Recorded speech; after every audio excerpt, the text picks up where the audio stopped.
So welcome to Conversations. Today we are really privileged to have the gorgeous Jessie Jan here. It's very exciting. Jessie has got a lot of stories to tell us and seen a lot of changes in your life, I bet, Jessie, so I'm excited to hear about some of them. Today we're sort of going to cover things like growing up on the market gardens, your parents had a market garden and then chooks, and from there you met your husband Gilbert and moved to the Northern Beaches in the 1950s where you raised 4 children. So firstly, if you don't mind, welcome Jessie. Oh, thank you.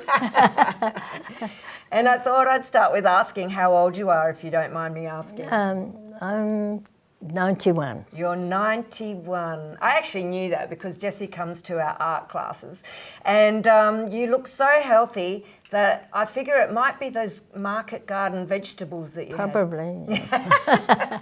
Now, can you tell us a little bit about growing up on a market garden? This was in Granville in the 1920s in Granville. We had animals and cats and dogs and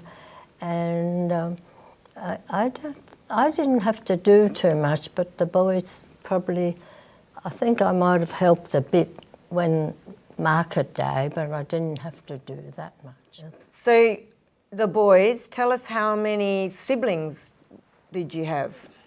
Oh, they had 5 brothers. 5 brothers? And there were 3 girls. And where did you come in that? I'm down the bottom, thank goodness, because I didn't have to work. They had to look after us, the older ones.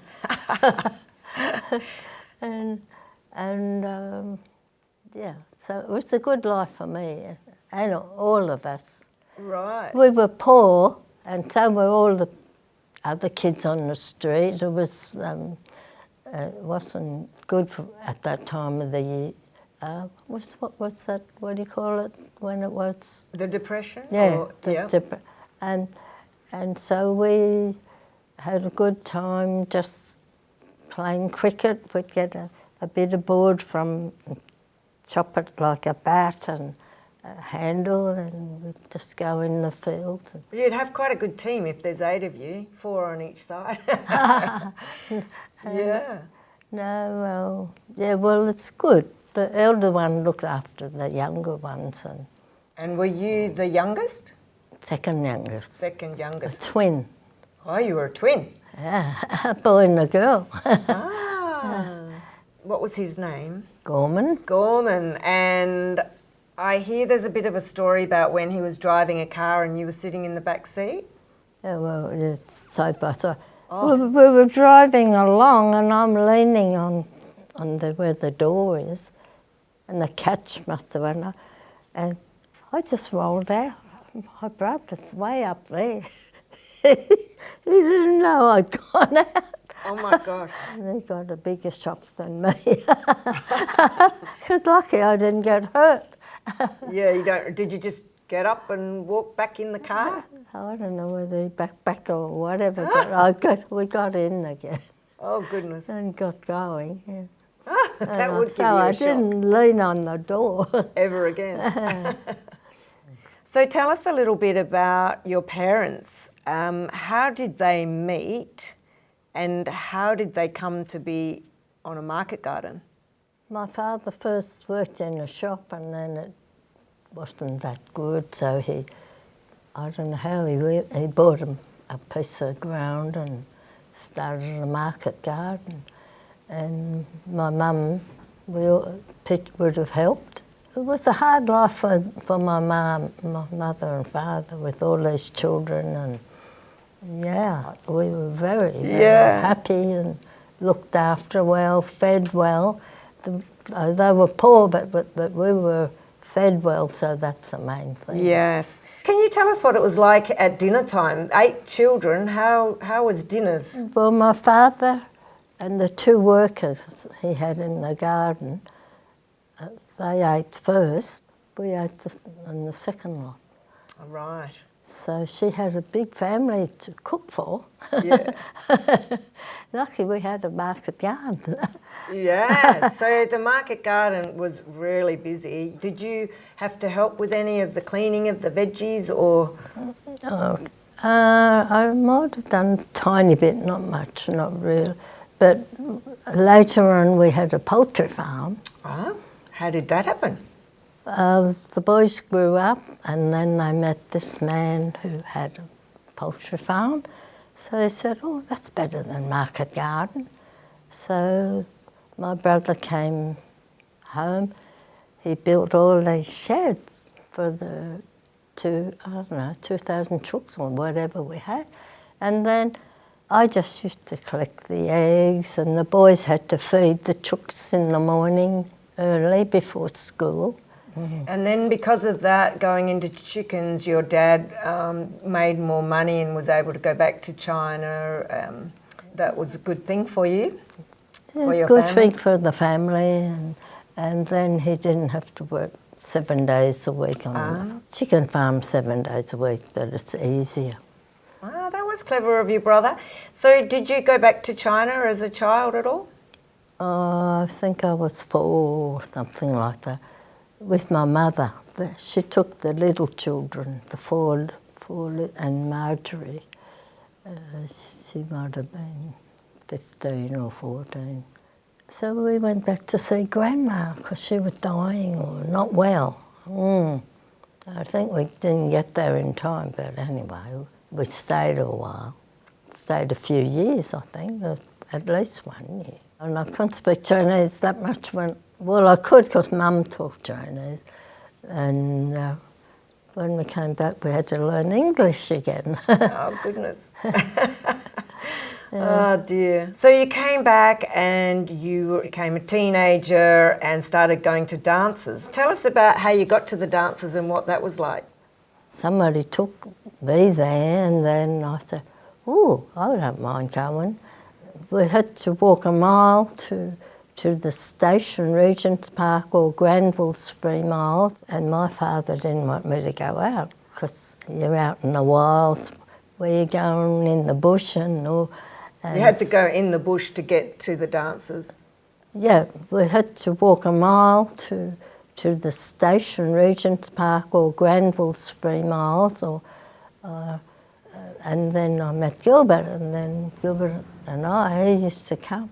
But to come all the way from Hurstville with no car, by train. Oh, just to see you. Gilbert's the husband-to-be, yes. And then he had to took me to town. He'd bring me home, so I imagine he'd be sitting on the train at 3 o'clock in the morning trying to get... Yeah, I think he waited for the paper train at 3 o'clock. Goodness me, just to come and see his sweetheart. Now, was there an episode when your dad might have locked you out of the house? Yes, he wasn't keen on me going. So I'd get dressed last minute and I'd run out the door, and then when I came home, after a while he locked the door. And so he's me trying to get into one of the windows and Gilbert pushing me up. Sneaking back into the house instead of out of the house. Yeah. So what sort of clubs were these, or the dance clubs? What? Oh, the Chinese social young people. Oh, and where did you used to go? What were they called? Tropadera? No, that is only the annual one, at the end of the year. But this one was in Clarence Street, up one. We'd meet there once a month, but once a year they had the Dragon Ball, where all the young girls would make their debut to the Chinese consulate or something. Yeah, and that would be the only time we'd go to Trocadero, once a year. So that was like your coming of age debut. Yeah. Can you tell us the fashion? What sort of clothes did you wear? What sort of dress did it look like? I think there were plenty of wide skirts. They weren't narrow skirts, yeah. And must have been gorgeous. Everyone in their wide skirts at the ball. Oh yeah, everybody dressed up in the balls. It was very nice, yeah. Right. And who would make the dresses when you went? Did your mother make your dress? Oh no, I would make my own. You made your I own was old dress? enough by then, yeah. Wow. I mean, I was into dressmaking. Right. And so when you got married, you were still dressmaking. You made clothes for your children and you worked as a dressmaker? Oh, just a little bit, not too much. Yeah.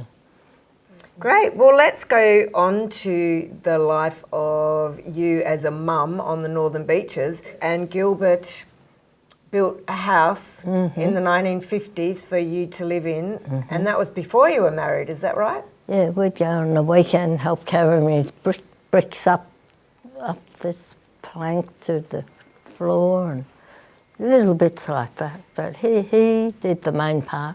So Gilbert project managed his own house that was built on Curl Curl. Yeah. Yeah, that's great. And then you got married in 1955 and moved into the house. Oh yeah, straight away, yeah. So tell us about Gilbert's job.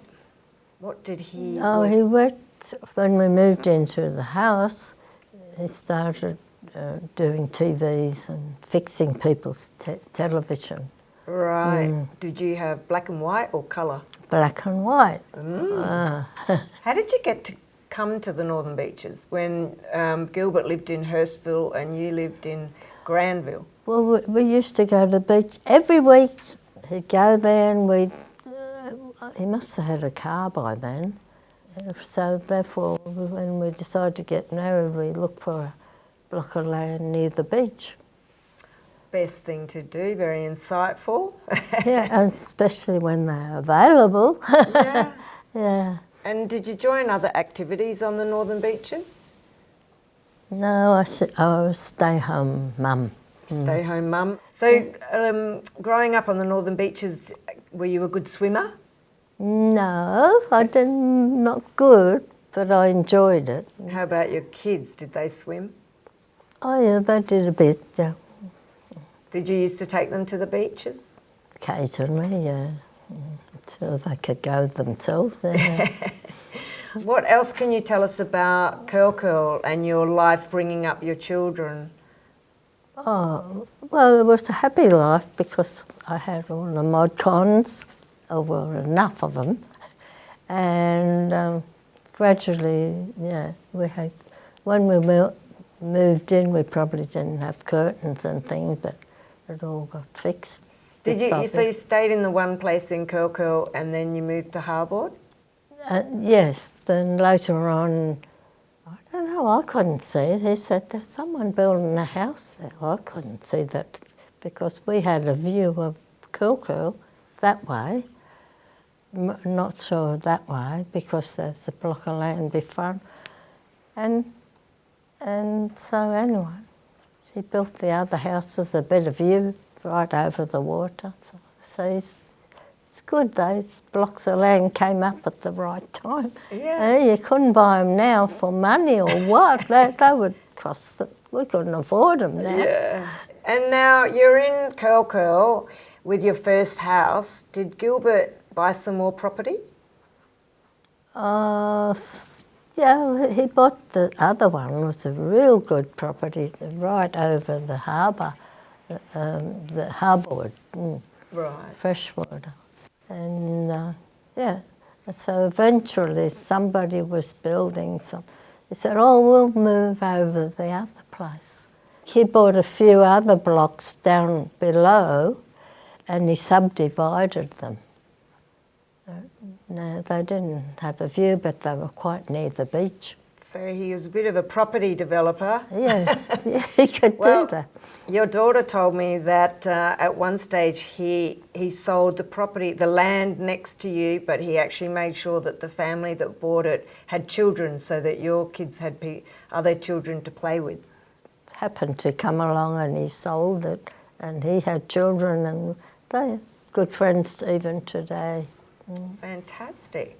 One of the property he subdivided, Right.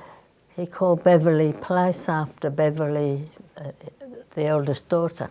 Your eldest daughter got naming rights in the Northern Beaches. So, that's exciting. Yeah. for Beverly.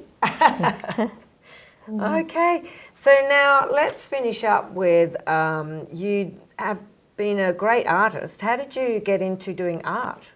My friend, she was an art teacher, and then I saw her doing it, and then I think I had a few lessons from her because she was local, and then so she taught me, and I used to go once a week.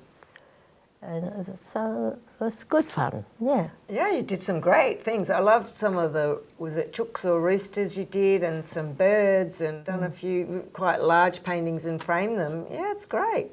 So that's how we're full circle came to meet you, because you've been coming to the Community Connect art sessions here, haven't you? Yeah, it was good meeting you, yeah. Have you been Good fun. enjoying them? Yeah, he's brought back the art. So I've had a good life, no complaints. Great, yes. You've had an amazingly interesting life, from market gardens to northern beaches. Yes, swim, and yeah. That's fantastic. So thanks so much for coming to talk to us, Jessie. We've really enjoyed it. It's just been fabulous. And I'll see you next week at our art session. Thank you. Thanks, Best Jessie. art That was teacher. great.